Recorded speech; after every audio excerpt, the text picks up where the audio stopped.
What's good with y'all niggas? It's me, Travis Scott. I'm gonna show you how to install a CPU into a motherboard.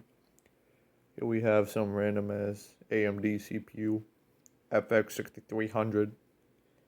You wanna look for the little golden triangle on that side.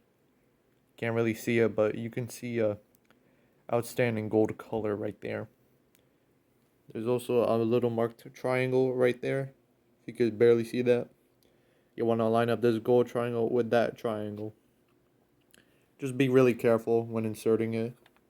It's nothing too special. Just line everything up. And should just pop right into place. Boom. Then you want to lift down this retention arm. Place it down. And move it to the right a bit.